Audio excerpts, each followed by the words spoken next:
சாகித்ய அகாடமியும் ஜேஎன்யூவின் சிறப்பு நிலை தமிழ்துறையும் நடத்துகிற இந்த முத்தமிழறிஞர் தலைவர் கலைஞருடைய நூற்றாண்டு கருத்தரங்கை தொடங்கி வச்சு அதே நேரத்தில் சிறப்பு மலரை வெளியிடுகிற வாய்ப்பை பெற்றமைக்காக நான் மிகுந்த மகிழ்ச்சி அடைகிறேன். இங்கே தலைவர் கலைஞருடைய மகனாக மட்டுமல்ல, தமிழ்நாட்டு முதலமைச்சராகவும் பெருமித உணர்வோடு நான் உங்கள் முன்னால் நின்று கொண்டிருக்கிறேன். காலம் சற்றே கடந்திருந்தாலும் இந்த கருத்தரங்கை சிறப்பான வகையில் ஏற்பாடு செஞ்சிருக்கிறார்கள். கவிதை, புனைக்கதை, செவ்வியல், நாடகம், திரைவசனம், உரைநடை ஆகிய தலைப்புகளில் நீங்கள் கருத்தரங்கு நடைபெறவிருக்கிறது. ஒரு தலைப்புக்குள் சுருக்கிட முடியாத பன்முக திறன் பெற்றவர் நம்முடைய தலைவர் கலைஞர் என்பதை எடுத்துக்காட்டக்கூடிய வகையில் இந்த கருத்தரங்கில் பங்கேற்று கருத்துக்களால் ஒளியுமிழ வந்திருக்கக்கூடிய அனைத்து பேராசிரியர்களுக்கும் ஆய்வாளர்களுக்கும் முதலில் என்னுடைய நன்றியை நான் தெரிவித்துக் கொள்ள விரும்புகிறேன். தலைவர் கலைஞருடைய மேடை உரைகள் இலக்கியத்தினுடைய மறுமுகம். தலைவர் கலைஞருடைய சட்டமன்ற உரைகள் சட்டமன்ற மாண்புக்கு இலக்கணம். அவர் நடத்தியிருக்கக்கூடிய விவாதங்கள் அழகான ஆழமான கருத்து மோதல்கள். தன்னுடைய வாழ்நாளில் 80 ஆண்டுகளை பொது வாழ்க்கைக்கு ஒப்படைச்ச மாபெரும் தலைவர் அவர்.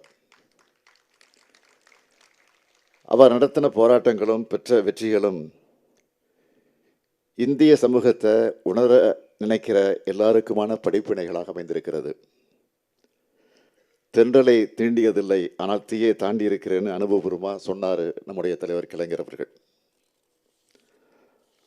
அவருடைய வாழ்வையே தமிழ் சமூகத்தோடு உயர்வுக்காக மேம்பாட்டுக்காக அர்ப்பணித்த காரணத்தால் தான் 5 முறை தமிழ்நாட்டினுடைய முதலமைச்சராக,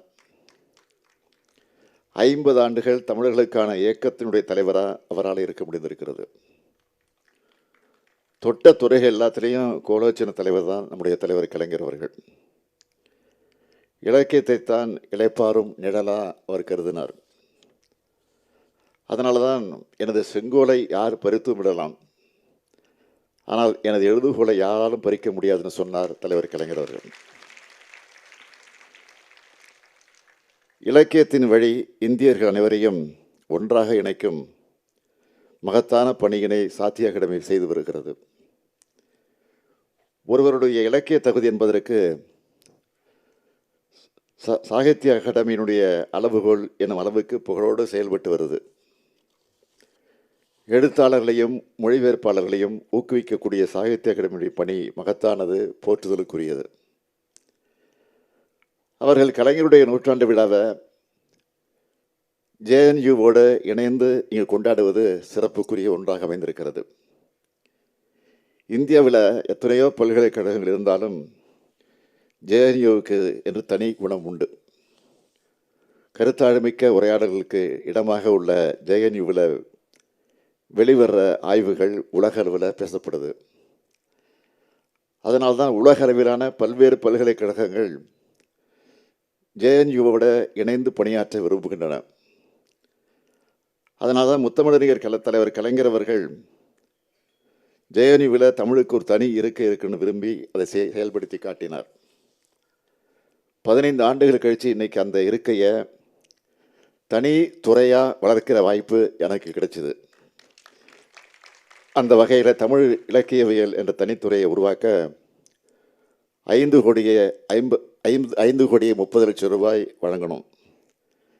ஜேஎன்யூவோட பன்னோக்கு கலையரங்கத்துக்கு அருகே உலக பொதுமறை தந்த ஐயன் திருவள்ளுவருடைய சிலையை நிறுவ நடவடிக்கை மேற்கொள்ளப்பட்டு வருது.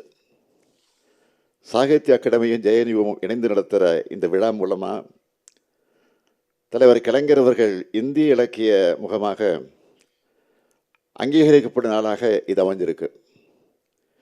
இந்த நேரத்தில் இங்கே ஒன்று செய்தியை நான் குறிப்பிட விரும்புகிறேன். இந்திய உலகில் பரவலாக அறியப்படும் செய்திதான் என்றாலும் அதை இந்த இடத்துல பதிவு செய்ய வேண்டியது அவசியம் என்பதால் சொல்லுகிறேன். சாகித்ய அகாடமி விருது பெறும் படைப்பாளர்களுக்கும் வீடு வழங்கணும் என்று முடிவு செஞ்சு முத்தமிழறிஞர் கலைஞருடைய பிறந்த நாள் அன்று கனவு இல்லம்னு ஒரு திட்டத்தை நடைமுறைப்படுத்தினேன். இந்த திட்டத்தில் 15 அறிஞர்களுக்கு தமிழ்நாடு அரசு கனவு இல்லம் வழங்கியிருக்கு. பரிசு தொகை 1 லட்சம்னா வீட்டோட மதிப்பு மட்டும் சுமார் 1 கோடி ரூபாய்க்கு மேலே. அதுவும் அந்த வீட்டுக்கான பத்திர செலவு முதலானவற்றையும் தமிழ்நாடு அரசே இருக்குது. கனவு இல்லம் திட்டத்தினுடைய நீட்சியாக சாகித்ய அகாடமி மொழிபெயர்ப்பாளர் விருது பெற்றவர்களும் கனவு இல்லம் வழங்கப்படும் அறிவிக்கப்பட்டு இதுவரை 10 மொழிபெயர்ப்பாளர்களுக்கு கனவு இல்லம் வழங்கப்பட்டிருக்கு என்பதை மகிழ்ச்சியோடு நான் தெரிவித்துக் கொள்ள விரும்புகிறேன். இந்தியாவில் எந்த மாநிலத்திலும் இப்படிப்பட்ட திட்டம் இல்லைன்னு சொல்லத்தக்க வகையில் இதனை நாம் செயல்படுத்தி இருக்கிறோம். இதுக்கெல்லாம் ஒரே நோக்கம், படைப்பாளிகளை அவங்க வாடுகிற காலத்திலே போற்றணும் என்பதுதான். எழுத்தாளரை போற்ற சமூகம்தான் உயர்ந்த சமூகமாக இருக்க முடியும். இந்த சமூகத்தோட முன்னேற்றத்திற்காக, மக்களோட உயர்வுக்காக, அவங்களுடைய சமூக விடுதலைக்காக, முற்போக்கு சிந்தனைக்காக இயங்கும் எழுத்தாளர்களை தமிழ் சமூகம் உச்சிமோந்து கொண்டாட தவறுவதே இல்லை. அந்த வழியில்தான் தலைவர் கலைஞர் அவர்களும் தமிழ் இலக்கியவாதியாக இருந்து சிறப்பான படைப்புகளை கொடுத்தது மட்டுமில்லாமல் சிறப்பான படைப்பாளிகள் அனைவரையும் அங்கீகரித்தார், அரவணைச்சார். அதுதான் அவருடைய தனிச்சிறப்பு.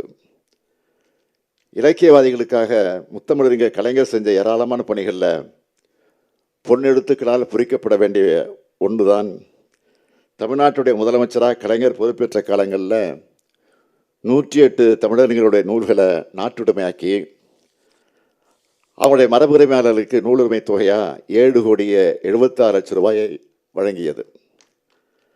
அத்தகைய தலைவர் கலைஞருடைய அடியொற்றி நான் முதலமைச்சராக பொறுப்பேற்றது முதல் இந்த 4 ஆண்டுகளில் 36 தமிழறிஞர்களுடைய நூல்களை நாட்டுடைமையாக்கப்பட்டு நூலுரிமை தொகையாக 4,25,00,000 ரூபாய் வழங்கப்பட்டிருக்கு. அது மட்டுமல்ல, தன்னையே தமிழ்நாட்டுக்கு ஒப்படைத்த தலைவர் கலைஞர் அவர்கள் அனைத்து படைப்புகளும் நூலுரிமை தொகை ஏதுமின்றி நாட்டுடைமையாக்கப்பட்டிருக்கு. 75 திரைப்படங்களுக்கு திரைக்கதை வசனம், 15 புதினங்கள், 20 நாடகங்கள், 15 சிறுகதைகள், 210 கவிதைகள்னு படைத்தவர் அவர். இலக்கியத்துறையில் மட்டுமல்ல, அரசியலையும் கழக உடன்பிறப்புகளுக்கு 7,000க்கும் மேற்பட்ட கடிதங்கள், கரிகாலன் என்ற பேரில் கேள்வி பதில், தான் நடத்திய இதழ்களை எண்ணற்ற தலையங்கங்கள், தன்னுடைய வாழ்க்கை வரலாற்று 6 பாகங்களாக எழுதிய நெஞ்சுக்கு நிதின்னு எழுதுனதோடு கலைஞரின் படைப்புகள் 178 நூல்களாக வெளிவந்திருக்கு. இதெல்லாம் மட்டுமில்லாமல் ஏறத்தாழ 7 லட்சம் பக்கங்களும் அந்த புத்தகத்தில் அடங்கியிருக்கிறது. இது அத்தனையும் ஒருத்தர் படித்து முடிக்கணும் என்றால் ஒரு ஆயுள் தேவைப்படும்.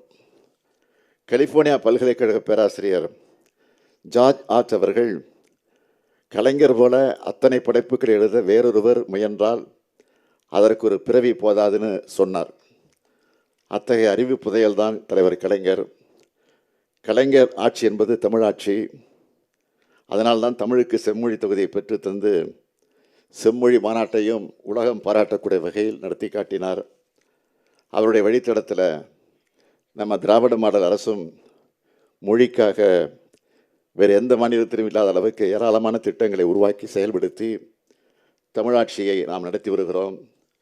தமிழாய்ந்த தமிழ் மகன்தான் தமிழ்நாட்டின் முதலமைச்சராக வருதல் வேண்டும் என்றார் புரட்சி கவிஞர் பாரதிதாசன் அவர்கள். ஆக அத்தகைய தலைவரான முத்தமிழறிஞர் கலைஞருடைய தமிழ் தொண்டினை அடுத்த தலைமுறைக்கும் கொண்டு சேர்க்க இந்த கருத்தரங்கம் பயன்படணும். கலைஞரின் புகழ் பாடுகிறதாக என்பது மட்டுமில்லாமல் கலைஞர் உருவாக்க விரும்பின சமத்துவ எண்ணமும் முற்போக்கு சிந்தனையும் கொண்ட சமுதாயத்தை உருவாக்க இது போன்ற கருத்தரங்கங்கள் பயன்படணும். தமிழ் சமூகத்தில் முத்தமிழறிஞர் கலைஞரை போன்ற படைப்பாளிகள் உருவாகணும். படைப்பாற்றல் பெற்றவர்கள் தொடர்ந்து தங்களுடைய படைப்பை எழுதி வழங்கணும். சிறந்த படைப்புகளை இது போன்ற அமைப்புகள் பாராட்டணும். படைப்பாளிகள் அவங்க வாழுகிற காலத்தில் அங்கீகாரம் பெறணும். இதைத்தான் தமிழ்நாடு அரசு செய்து கொண்டிருக்கிறது. சாகித்ய அகாடமி போன்ற அமைப்புகளும் இந்த பணியை தொய்வில்லாமல் தொடர வேண்டும் என்று கேட்டு விடைபெறுகிறேன். நன்றி, வணக்கம்.